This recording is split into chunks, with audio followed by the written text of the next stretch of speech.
I was thinking of how I wanted to start it out, Yeah. and it would be just such, it's perfect because of the stuff that you're doing of late. And that's when I had a job. Okay. I don't know what year it was. It might have been like 2001. It was after 9/11. And I think it was like almost 2002. And we were working, well, I was working at the college, the online university. And that morning I went by the manager's desk and I saw a printed out email from smallfacesfan@gmail.com. I was like, I gotta meet that guy. We're gonna be lifelong friends. And Oh man. and dude, we've known each other for almost 20 years. And look at us now, we're just successful. Pretty cool, man. That's pretty cool. Yeah, I remember that. I remember having that email address. Yeah. Oh my God. And then it changed to Kinks fan. Kinks fan. Now I got, the formal J Farina 72. But I did have Kinks fan. I had Who fan, all that stuff. Yeah. Yes. Did you have let's think of a funny like did you have the Horde fan? Like, wasn't Peter Frampton in like the Herd? Oh, the Herd. Yes. You remember those guys? Yeah. So that's like his old fan. Right. The Herd fan won at Yahoo. But so bring me up to date with this, because I think I'm sure we talked about Dick Biondi more than once, long before you were even, Oh, yeah. Tell me how this all came about, because I've been watching it and thinking, God, finally someone's making a tribute to this important figure. And maybe you could just, give us who is, we know him by name. We knew he was an oldies DJ, but who is Dick Biondi? First of all, is this light bothering you? Not a bit. No, don't worry about it. No, I'm not the most technical person, as you can tell. It's like indie. This is like a good indie film, gritty and. Yeah, right. Well, Dick Biondi. Boy, where do I begin? I think there are two things that really should stand out when you mention the name Dick Biondi. Number one, he was the first DJ to play a Beatles record in the U.S. Please, Please Me, when he was at WLS in 1963. And a few years prior to that, one of his first radio gigs was at a radio station in Louisiana. Mm-hmm.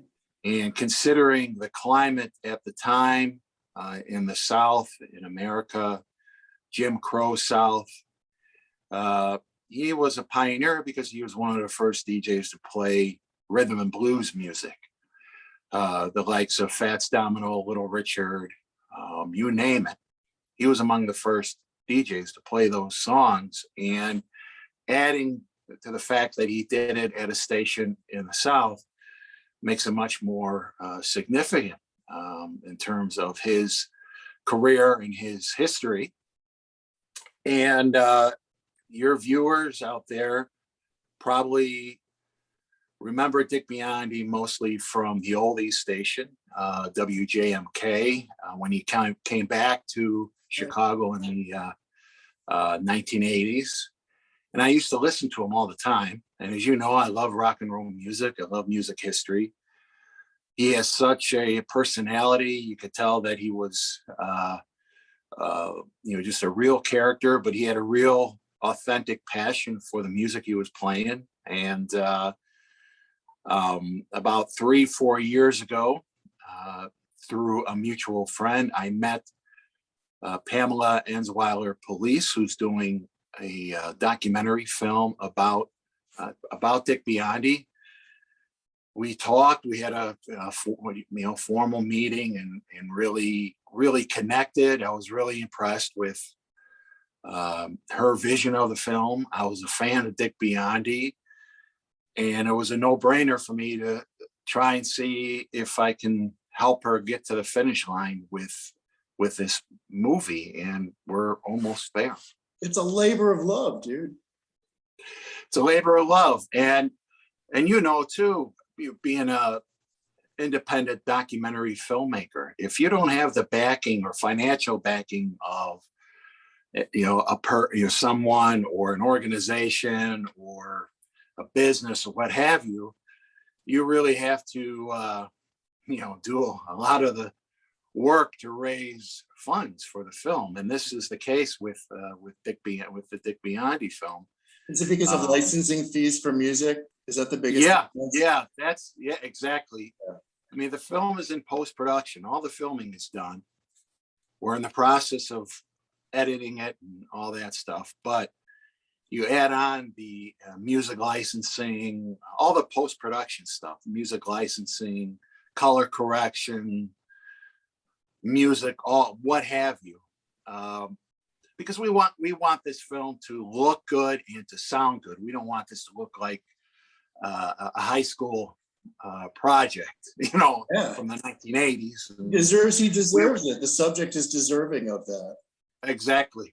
And there, every now and then people will ask, what's taking so long? Why the wait and all that stuff? Well, that's just the nature of the beast when you're doing an independent film like we're doing. You say, I don't know, asshole, you got 10 grand? You want it done it takes time. Give us some fucking money. Yeah, it takes time. And you have to rely on sponsorships and donations. We've done fundraisers over the years. I came on board about 3-4 years ago. Pam started this film about 7 years ago. So I kind of came right in the middle of everything.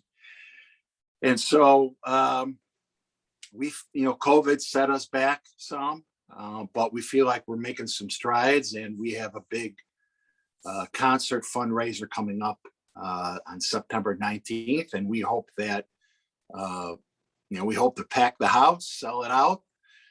And the funds that are raised from that concert fundraiser should bring us to the finish line and finish that film and have it out on PBS in 2022. It's going to happen. I mean, my film that you saw, it took about that amount of time and then I had like an 8 to 9 year wait for distribution, and that came in the form of streaming. And the good news is you're not going to have to wait for something like that. It's going to happen, and when it does, no matter how long you've worked on it, it's just going to feel so good because you didn't get into it to make money. You're one of those artists. You don't like, you think about the creative stuff, and then you'll talk about money, but it's not a dollar driven thing. Don't you think? Yeah, no, exactly. When you're, like with your film project, you dedicated, so much time and passion and energy and love into that project. And it, all that hard work came to fruition. And with our film, yeah, it's more about telling the story. It's about the creative process. It's about getting the word out there about Dick Biondi's history, because people like him, those kinds of DJs, when you think about those vintage classic disc jockeys from back in the day, there aren't many around. Unfortunately, a lot of them have passed away over the years, but Dick is still alive. He's going to be 89. He's enjoying retirement, laying low and just enjoying time with family. But we feel really good about the film, and we hope that when the film comes out, that the passion that we have for this project, people will sense that and enjoy it. Well, I'm thinking, okay, so I've known you 20 years. When we were 13, 12, like just starting to like become young, preteens and teens, like I think of being in the back of my mom or dad's car at night, driving down to some like bar mitzvah or something like that, and hearing, here's the Bobby Fuller 4, and all these things, like, or that I forgot the name of the artist, but something like "We'll keep on dancing," like Chris something or other. Oh, Chris Montez. I knew you knew that, dude. I knew it. Yeah, but it's like, and then you think about that was only 20 years earlier. Yeah, the same amount of time. We're so far away from that time, but it was 20 years for our parents, you know. And I remember my mother saying like, "Oh, he was on the radio." I mean, I imagine you were with your mom, your dad. I'm sure your dad was proud that an Italian guy was the coolest radio DJ in the world. Yeah. I mean, exactly. I used to listen to him in the car, on a train, you know, the boom box, or transistor radio. I don't know. It's just something about his personality, and there was some pride there too, in terms of being an Italian American as well. You know, I kind of felt that too. But his, you know, just his passion for what he was doing and the music he was playing. And then over the years, and especially with, you know, and being involved with this film, you know, learning about his past, about his history, I was just blown away. He wasn't, you know, he's not just another DJ. You know, he's somebody that's historically significant when it comes to radio and broadcasting. You've probably learned, it's one thing to grow up. I know nothing about him other than like he brought this great joyousness over the radio and like playing Buddy Holly, like all the stuff. We are so lucky that that stuff was still played on the radio. And as they've said, like the radio was king back then, you know. and it was these were still only 20, like we were born in what, I was 70, you 72. This was, we were growing up not long after these, like the Platters were playing, you know, and all these great songs. And it was this great education. But what more have you gotten to know about Dick since you've been involved in the project? Well, number one, you know, he was a very altruistic person. Through his annual toy drives that he used to have on the radio, and just helping people in need, especially children. You know, he had his Dick Biondi Toys for Tots toy drives over the years. So I mean, he comes from a good place, which is number one. That's one of the first things that I learned. Number two is his connection to WLS in the early 60s. He was the number one DJ in the world. And, you know, he was a DJ on WLS in Chicago. Mm-hmm. And when you think about the powerhouse WLS was back in the day, you know, it was pretty, I was like, whoa, yeah, I was really, really impressed. And then of course, the Beatles connection, first DJ to play a Beatles record in America. That is a fact. I mean, you might go on the internet and see, you know, other names and other speculations on who might be the first DJ to play a Beatles record in America. This is documented. In fact, it's Dick Biondi. Yes, it is.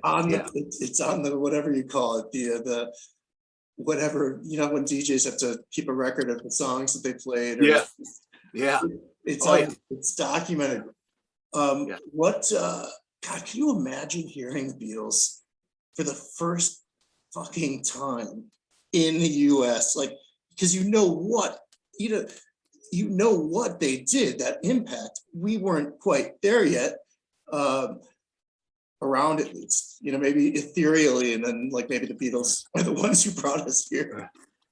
No, but seriously, it's God. Could you imagine? There's all the conceptions Beatles songs are responsible. Oh yeah, yeah. I mean, really, and when he played the Beatles record for the first time, it was a year before Beatlemania, and if you know, if Dick Biondi heard a song or heard a group that he really liked, he was going to find a way to play it no matter what. And to his ear, you know, there was something about their sound that really appealed to him, and he played the song on the air. And a year he was kind of quiet a little bit, and then boom, all of a sudden, the Beatles hit it big time. I think the key thing with the Beatles really is because you had other English bands coming to America prior to that.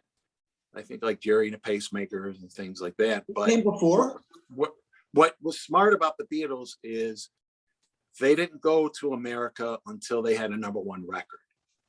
And when they knew they had a #1 record in America, that's when they came over, and the rest is history. That was the big difference, I think.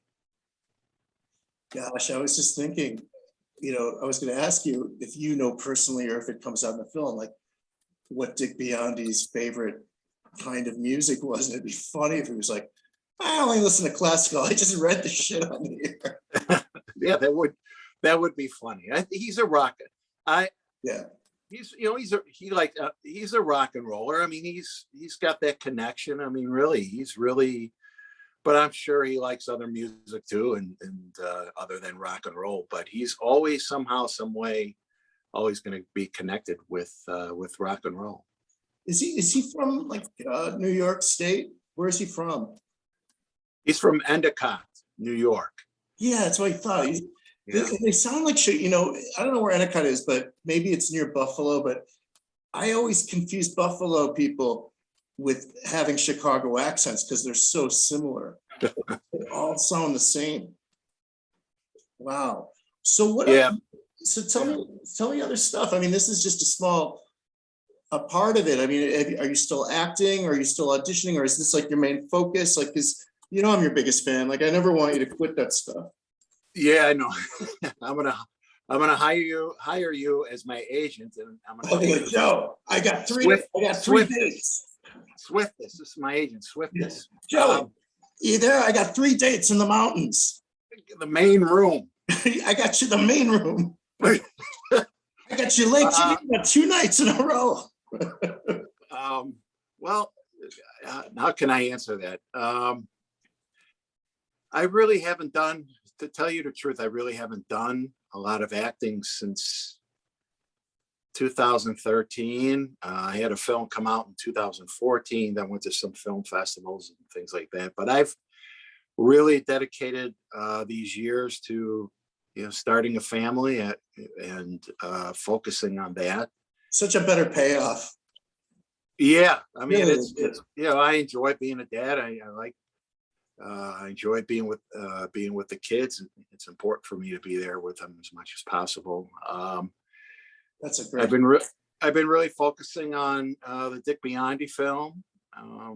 Really want to get it to the finish line, or right now I'm in the midst of promoting and marketing the Biondi Bash that's coming up, and Awesome. just trying to get the word out, because we want to sell out the Arcada Theater in St. Charles.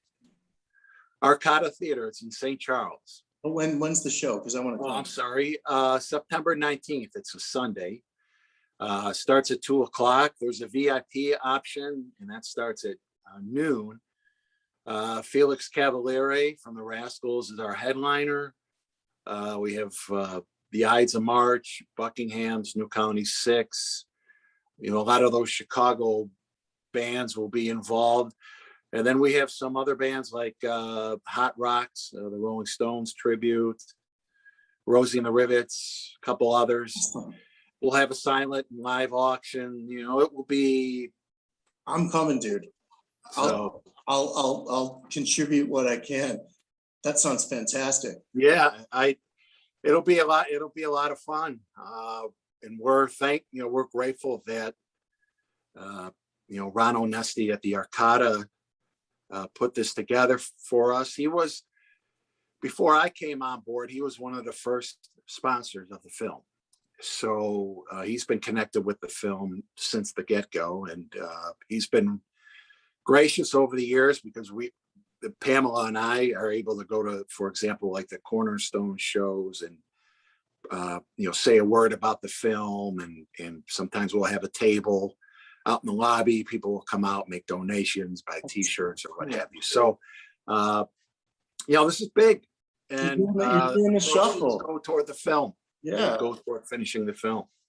See, but what you're doing is it those little moments are the things that you're going to remember. Those great little screenings and fundraisers and the people that you meet, and then the because it leads to the product, but it's like the human connections that and then you get to see Ronnie Rice, rocking on the stage. No, it's been great. It's for a good cause. It's been great because I've been able to connect and become friends with people that I listen to, and I've been a big fans of, for the longest time. As a matter of fact, I saw about a week and a half ago, I was at the Illinois Rock and Roll Hall of Fame ceremony, the inaugural class, and Dick Biondi was inducted, and Pam and I we inducted Dick Biondi, but he had the likes of for example, Dennis Tufano from the Buckinghams, and who's just not only is he a talented guy, but he's just a real cool guy. So Ronnie Rice, New Colony Six, Ray Graffia. So I've been fortunate enough to get to know these guys over the years, and I can say they're friends. And I know that means a lot to you. I know, because you are just such a geek when it comes to that stuff, and I say that in a beautiful way. That's why we're such good friends. That's why I think I'm going to make you share. You're going to be cool with it, but just how cool I think you are is what you did while visiting your dad in London. What did you want to do? It wasn't being on the movie set. Like, what was the first thing you wanted to do? Tell that story. I hope this answer is kind of what you're getting at. I just wanted to hang out with my dad. I know. Aside from that, I'm talking about music wise. What did you? Oh, yes. I'm sorry. Yes. Okay. I get it now. Yes. You're good. I'm good. Well, yeah. Well, it was an opportunity for me to see where some of my music heroes were from. For example, going to Muswell Hill, where the Kinks are from. That was pretty awesome. I saw the house where Ray and Dave grew up, and that was really special to me. I remember it vividly, spending a whole day in Muswell Hill and just getting immersed. To an everyday person, that might not seem like a big deal, but to somebody like me, it was pretty awesome. And then seeing Abbey Road, not inside, but I remember they weren't allowing visitors to go inside at the time, but to be there and to cross the street where the Beatles crossed on that album cover. Yeah, just the Who, Shepherd's Bush. You went out to Shepherd's Bush too? Yeah. It actually wasn't too far from the hotel we were staying at. Right. We were in West London, and it was just walk. It wasn't that far away. Just walking. And I'm sure down the street. I'm sure the driver, whoever was taking you around, and he must have been like, "Oh, that's what you want to do? Okay, I'll take it." Yeah. That sounds so cool. I can see it's like going, is this the pub where they shot that cover on Notting Hill Bill? Well, yeah, no, exactly. Now I wasn't with my dad. I wasn't with my dad because he wasn't, that's not his kind of thing. It was a situation where I had time to do it on my own. And we did have a driver, and I remember his name was Steve. I haven't seen or talked to him since that. I have no idea how he's doing, but he was just the coolest guy. And I said, look, I really want to, I'd like to go check out Muswell Hill or Shepherd's Bush. And we would go, and we'd have a few beers and walk around. I'd take picture. I mean, it was pretty awesome. Pretty awesome. The only thing better. What's that? The only thing better would be like if I had been with you that day, we would have had the best fucking time.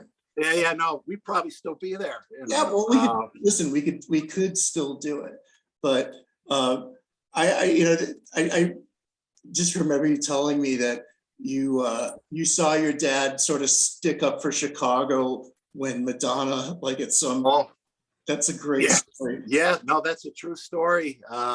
Yeah, because we were to make a we were. As a matter of fact, that happened the evening of the, it was the same day I went to Muswell Hill. It was like the same evening. I said, I remember coming back to the hotel, and first thing my dad said was, well, we're gonna have a get together or a cast party at at this, I don't know who he is, this Sting's house.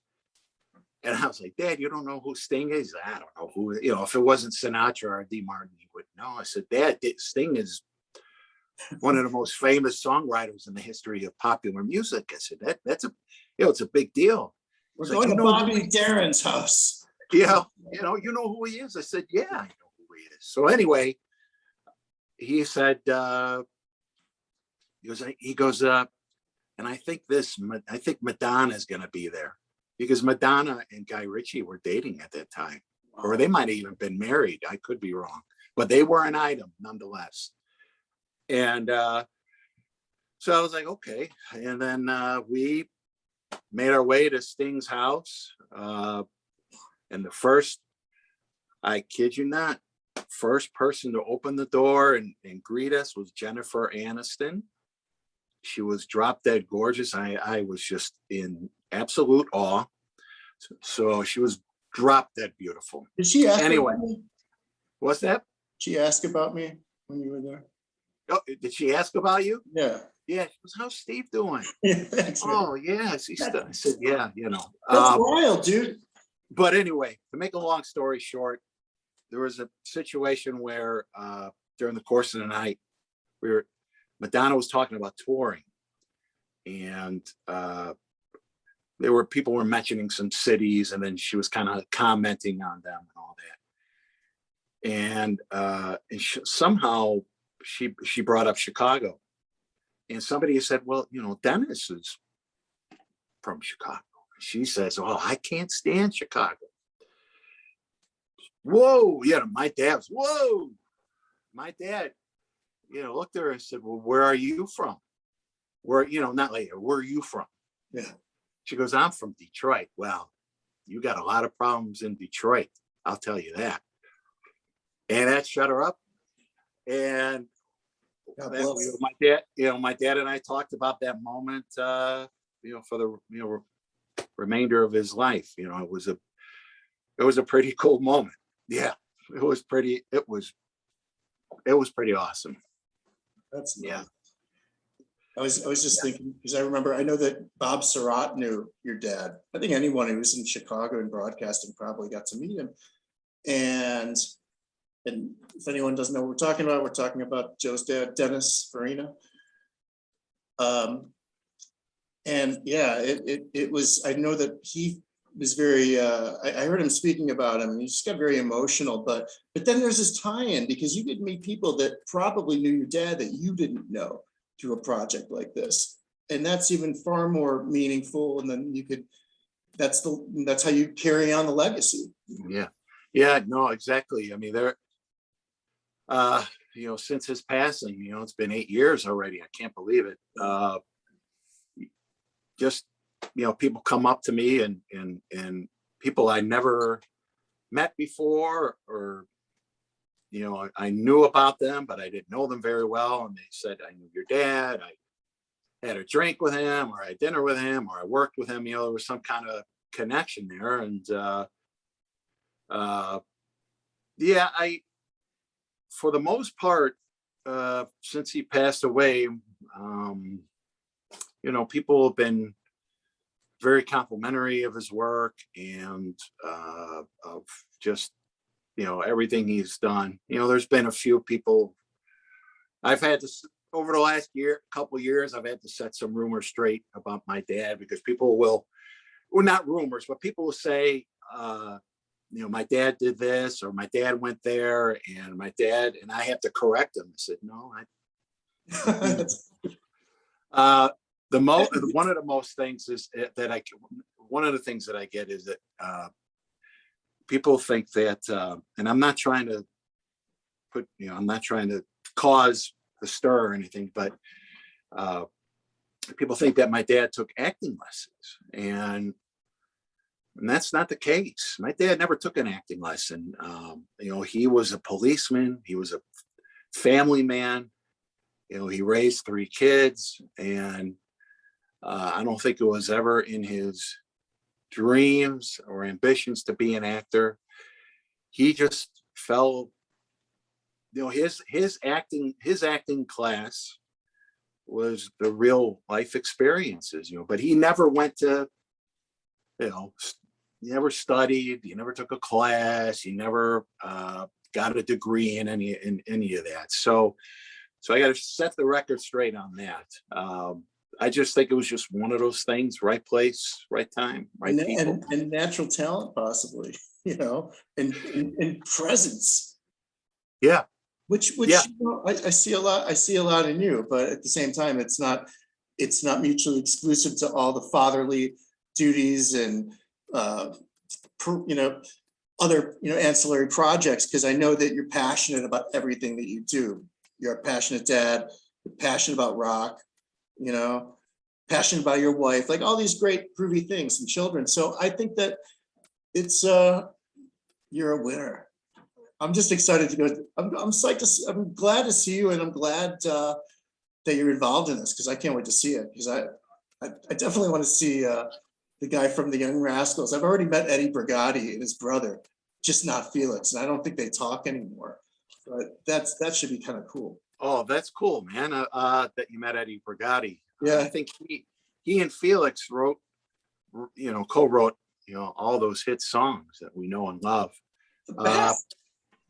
He's great. If I could tell everybody out there real quickly, the Dick Biondi Big 89 Birthday Bash Concert Fundraiser is September 19th. Starts at 2:00. There's a VIP experience that starts at noon. Get tickets at oshows.com, arcadalive.com, or go to dickbiondifilm.com, click on the link there, and it'll bring you to the tickets. And our goal is to pack the house, and all the funds go toward the film. A lot of the post-production stuff, color correction, sound, licensing, all that. It adds up. And if we raise enough money at this fundraiser, you'll see the film in 2022. You're the How about best. that? Dude, thanks for coming on. Hang on one second, okay? Don't go anywhere. Yeah.